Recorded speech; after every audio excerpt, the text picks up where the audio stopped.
Hello students, welcome to our class and start our learning with Let's Learn.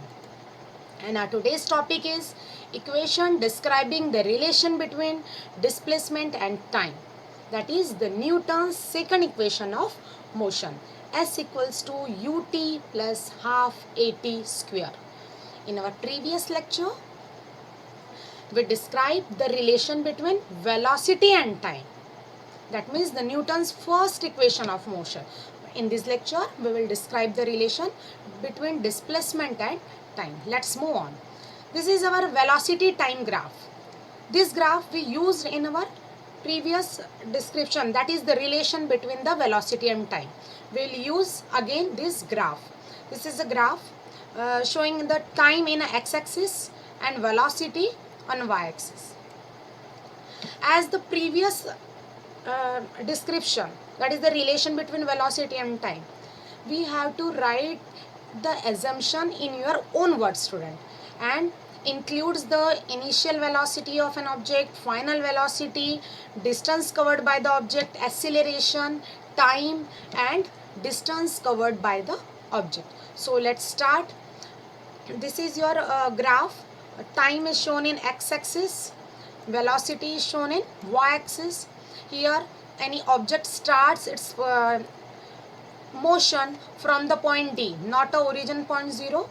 So starts from D, and here the initial velocity of an object is u. After time t, object reaches at point B, and at point B the final velocity of the object is v. So the distance covered by the object is DOEB, this area. Okay, so this is, which area is this? This is a trapezium. Understand why? Because we know in a trapezium one pair of opposite sides are parallel. Here DO and BE, these two sides are parallel, and distance between the parallel side is OE. Understand? So let's move on. Equation describing the relation. So start your assumption. So again I repeat it. Suppose any object starts its motion from the point D with initial velocity u. After time t, object reaches at point B. There the final velocity of an object is v.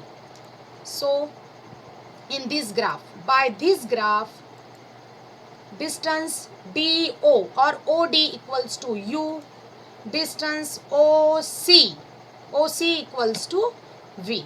Again one thing I tell you, this length OD is equals to A, because this is a rectangle. ADOE is a rectangle, and opposite sides of rectangle equals to are equal. So DO is equals to A. Again, this length, that means OC is equals to BE, because this is a square or rectangle. Then the length CD is equals to BA, because CD and A, B, C and D, this is a rectangle, and we know opposite side of rectangles are equal. So these lengths are equal. Okay, so let's start our description. So in this graph, we have to calculate the total distance covered by the object in time t, because we have to describe the relation between the displacement and time. That means the Newton's second equation, and Newton's second equation is S equals to ut plus half at square.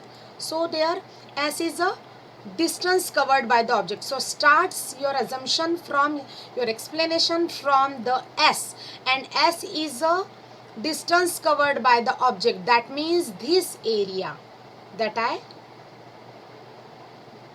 shown you, this area BDOE.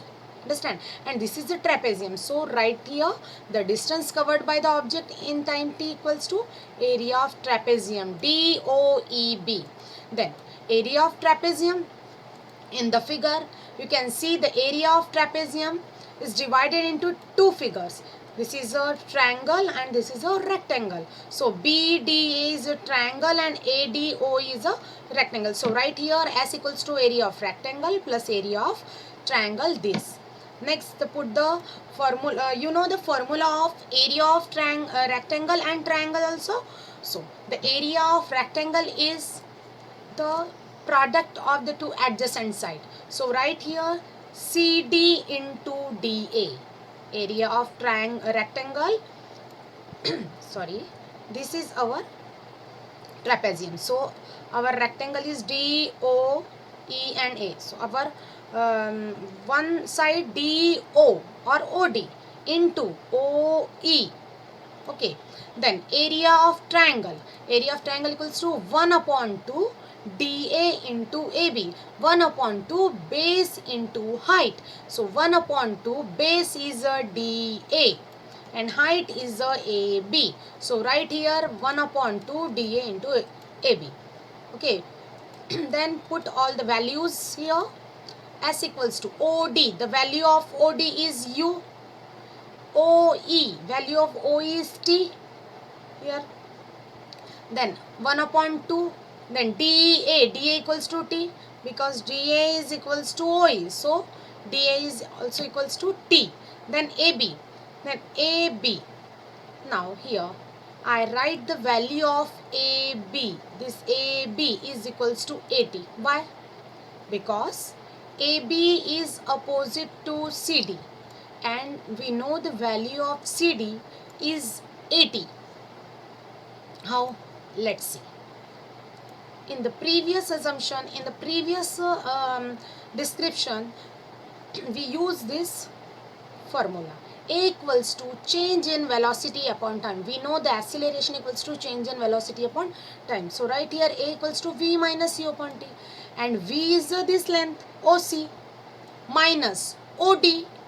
You miss OD. So OC minus OD equals to left CD. So CD upon T. Right here A equals to CD upon T. So cross multiply AT equals to CD. That means CD equals to 80 and CD and AB are equal. So AB equals to 80. So I write here AB equals to 80.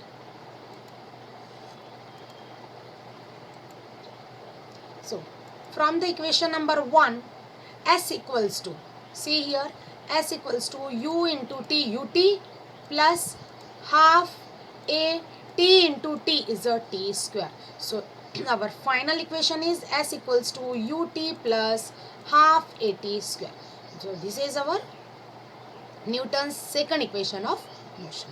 I hope you understood. If you have any doubt, you can comment on the Google Classroom using this code to join the Google Classroom and to get homework, solutions and notes also. Thank you very much.